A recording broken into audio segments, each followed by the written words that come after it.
Team Monte ton câble, c'est Chris aux commandes pour son premier tuto. Donc qui dit premier tuto dit pas évident. Et déjà merci pour votre indulgence. J'ai taxé le casque de gamer au gamin et je vais me lancer. Bon, je suis pas un pro youtubeur, mais on va faire ce qu'on peut du moment qu'on peut aider les autres.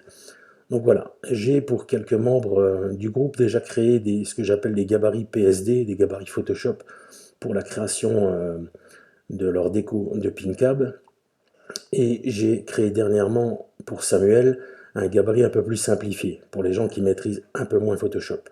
Mais je me rends compte que ça reste quand même pas évident, donc je vais essayer de vous expliquer par ici comment on peut faire une petite déco sympa rapidement. Je préviens, les fichiers ne sont pas retouchés, j'ai pris des images comme ça à l'arrache sur le net, donc voilà, c'est pas une déco finale, donc ne me rentrez pas dedans pour la déco, c'est juste des exemples. Donc déjà, voici le fichier de départ. Je précise que je travaille en RVB. Pourquoi en RVB? Parce que ça va me permettre déjà d'avoir des images un peu plus Pepsi et surtout que les RIP d'impression digitale gèrent très bien le RVB. Donc ça sert à rien de vous faire un fichier en CMJN, ça va l'alourdir et ça va vous empêcher d'avoir quelques effets qu'on peut retrouver dans Photoshop. Voilà. Autrement, au niveau de mon image, alors, moi, je travaille principalement à 100 dpi, 100 pixels par pouce. Pourquoi? Parce que c'est amplement suffisant. 300 dpi, ça ne sert à rien. Il n'y a personne qui va aller lire et vous mettre le nez sur votre PinCab et vous ne trouverez jamais, jamais d'image assez grande pour pouvoir faire votre déco à 300 dpi sur un taille réel ou même sur un mini PinCab. Donc 100 dpi, ça marche très bien. À savoir que en impression digitale, on peut descendre jusqu'à 72 dpi, voire même 40 dpi pour les très grandes images. Donc 100 dpi, c'est largement suffisant. Et encore, vous aurez peut-être même du mal à trouver des images suffisamment en haute définition pour pouvoir faire votre déco. Donc voilà. Alors, mon fichier PSD, il se compose de plusieurs calques. Ici, on a le fronton gauche, le fronton droit, la caisse devant, la caisse gauche, la caisse droite, un masque, je vous expliquerai pourquoi. Tous ces éléments ici sont en fait des éléments dynamiques, c'est-à-dire que c'est des éléments un peu comme des pages qu'on va pouvoir faire à l'extérieur du fichier principal. Et le fichier principal, donc celui-ci, sera lui en fait mis à jour automatiquement. Un petit exemple, et on va tout de suite rentrer dans le vif du sujet. Je vais vouloir travailler donc sur mon côté gauche de ma déco. Je me mets donc sur ce calque-ci, je fais un double clic, une nouvelle image va s'ouvrir. Vous voyez, on est en calque 11, c'est des images qui sont intégrées. Donc ici, j'ai ma caisse gauche. Maintenant, ce que je vais faire, parce que j'ai sélectionné mes images, au préalable, ce que je fais moi régulièrement, c'est que je travaille avec, donc ici j'ai par exemple mon dossier, mon gabarit PinCab, et je génère tout de suite mes imports. Ça va me permettre de travailler beaucoup plus vite et d'aller tout rechercher dans le même dossier. Donc, je suis sur mon calque ici, je vais faire fichier, et on va faire importer. Alors on a deux solutions, soit importer et lier, soit importer et incorporer. Importer et lier, ben, c'est tout bêtement, on va importer l'image, mais ça va être un lien, c'est-à-dire qu'on va avoir un fichier qui est relativement léger. L'incorporer, on va l'incorporer à l'image, donc on va avoir un fichier beaucoup plus lourd, et si on veut travailler dessus, on va devoir travailler avec des calques. Donc pour les débutants, on va faire importer et lier. Ici, je vais chercher directement l'image qui m'intéresse, donc par exemple ici, ma caisse, je fais importer. Chose à voir, l'image va automatiquement se régler à la taille de mon calque qui est généré ici, mon format de page. Nous, ce qui nous intéresse, c'est de savoir au niveau de la résolution si l'image sera suffisante. Alors on va aller jeter un œil ici. Et je vois qu'on a 44% de l'image. C'est-à-dire que l'image que j'ai intégrée, elle a une résolution qui me permet d'agrandir l'image, jamais ne dépasser les 100% pour être sûr. Donc ici, je suis à 73%. Donc ça veut dire que ma résolution est suffisante pour mon fichier à 100 dpi. Alors petit rappel, pour agrandir votre image, si vous devez la rechanger, CTRL-T, vous allez avoir ça, les petites flèches. Si on maintient, alors je ne sais pas sur les PC, mais sur les Mac, c'est commande-Alt. Non. Petite erreur. Je travaille toujours avec les raccourcis clavier, donc forcément je ne les connais pas. Alors, c'est Alt et majuscule, donc pour agrandir proportionnellement. Donc surtout, ne jamais, jamais dépasser les 100%. Sinon, vous allez dépasser la résolution de votre image originale, et forcément, vous aurez une grosse merde. Une fois qu'on a ça, donc on valide avec Enter. Donc on a créé donc la première face. Et maintenant, ce qui est en fait magique, c'est que si je sauvegarde, édition, fichier, non, fichier enregistré, en fait, mon calque 11 s'est enregistré. Et si je retourne ici dans mon PinCab gabarit PSD, il s'est mis à jour. Ce qui nous permet aussi de pouvoir faire des changements. Mais, si par exemple, je prends mon image, que je la décale, je fais toujours fichier sauvegarder, vous pourrez voir qu'elle s'est aussi décalée dans mon fichier originel. Donc voilà, ça c'est vraiment tout l'intérêt de pouvoir travailler avec des objets dynamiques, c'est-à-dire qu'on a directement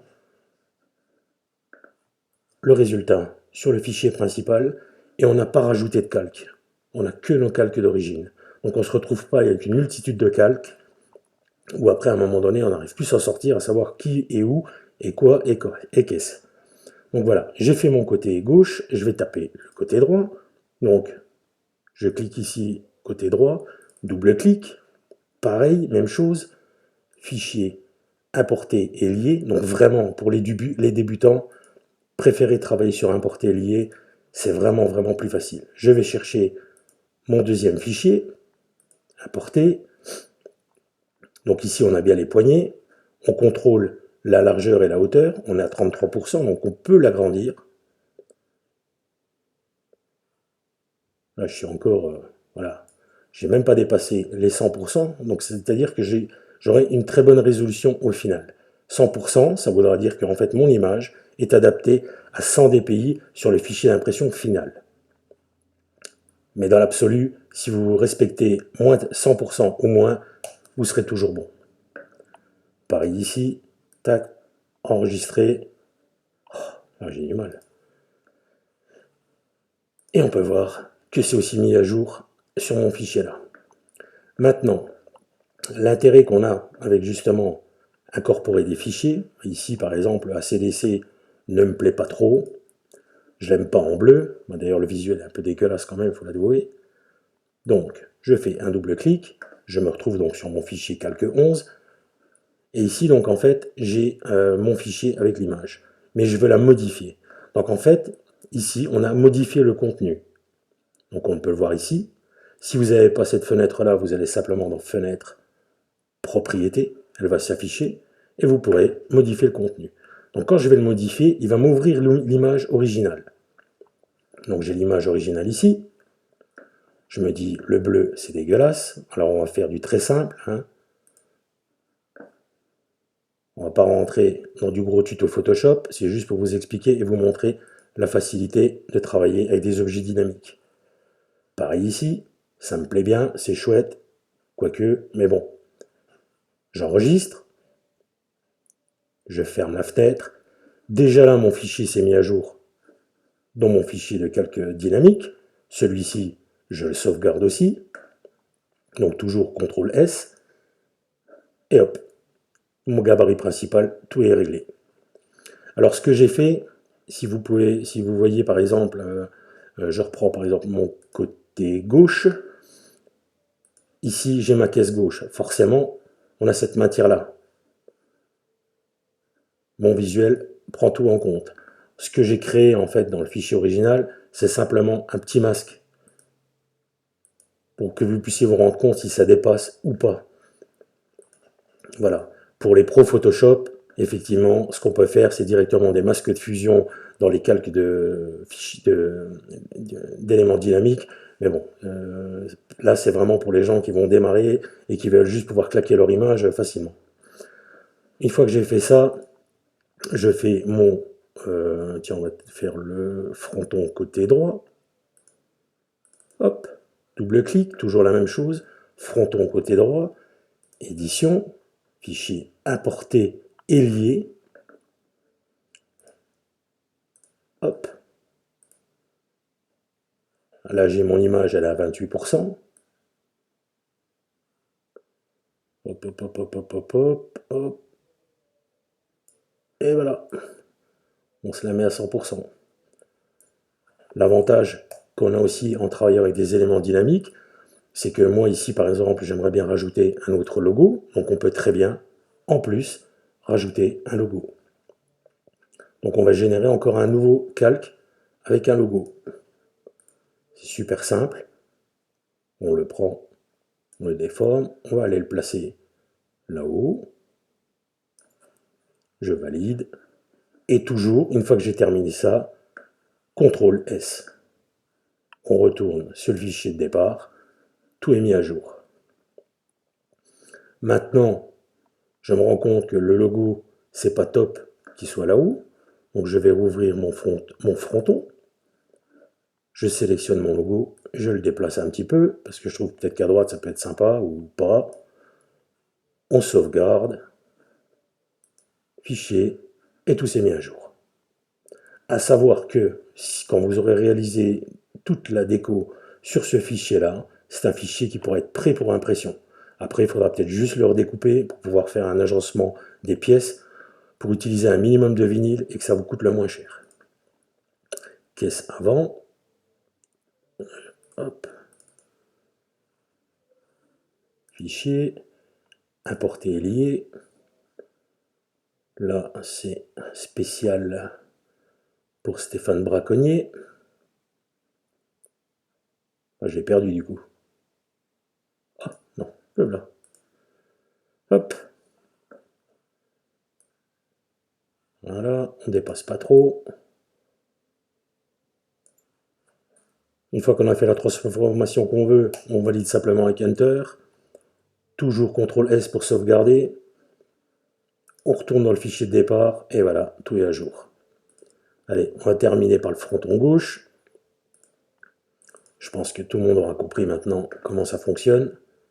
Fichier, importer et lier. Tac tac, fronton 2. Ah non, c'est pas celle-là. Ah, comme je vous disais, hein, c'est mon premier tuto, donc c'est un peu la misère parce que je me concentre sur ce que je raconte et sur ce que je fais. C'est pas compliqué, mais c'est pas évident. Alors, fronton 2, le 1. Voilà, le 1. Hop, là aussi, je mets ma petite image, je trouve qu'elle est sympa. On va rajouter encore un autre logo. Ouais, comme je disais, hein, c'est vraiment, c'est pas une création de déco que je suis en train de vous faire, c'est juste pour vous montrer comment on peut utiliser un fichier Photoshop ultra simple, enfin ultra simple, un peu plus automatisé pour les gens qui en paient moins de notions sur l'utilisation du logiciel parce que, faut l'avouer, c'est une usine à gaz. Pardon, pomme S, CTRL S, pardon, du réflexe de Mac E, de Mac User, pas de Mac E, et voilà. Donc gros, quand vous avez préparé tous vos éléments, je vais quand même vous montrer une dernière chose, c'est en fait l'utilisation de mauvaises images. Parce que comme vous avez pu le voir à chaque fois, mes images ont quasiment la taille des éléments intégrés. Par exemple, je vais aller sur ma caisse avant. Hop. Je vais juste masquer ça comme ça on ne le voit pas. Je fais fichier, encore une fois, importer lié. J'ai trouvé un super fichier qui tue la mort sur internet, qui me plaît bien, c'est celui que je veux sur mon PinCab. Je l'importe, je regarde mon image et ici on voit qu'elle est à 100%. C'est-à-dire qu'en fait, l'imprimé plus grand que le format de la caisse va dépasser sa résolution. Donc on aura de la merde. Déjà rien qu'ici, on peut voir, on a du pixel, c'est flou. Je vais zoomer encore un peu. C'est totalement dégueulasse. Même si, au recul, même si sur un petit écran, même si je prends sur mon fichier ici, ça me paraît super sympa, super beau. Eh ben non. Il faut vraiment, vraiment bien contrôler que votre fichier il soit bien à 100% quand vous l'importez. Parce qu'il va se régler automatiquement de sa taille par rapport à la résolution qui est intégrée dans le fichier. Donc si c'est plus petit que votre fichier, contrôlez bien que vous êtes bien à 100%. Donc ici, vous voyez, là je suis à 157, 157, donc c'est beaucoup trop. Ça va forcément être merdique. Voilà. Bah écoutez, je vous souhaite de faire quelques essais. Je pense que j'ai mis le fichier, où je vais mettre le fichier de test en commentaire de la vidéo. Comme ça, vous pourrez essayer, ou même ceux qui bidouillent un peu sur Photoshop, vous pourrez essayer et puis vous pourrez me faire un retour par rapport à tout ça, me dire peut-être ce qui a changé. Il y a certainement des choses à faire évoluer ou qui sont peut-être plus simples, mais voilà, j'ai essayé de penser pour ceux qui démarrent vraiment. Pour info, je travaille avec Photoshop CC 2020, version 21.0.2.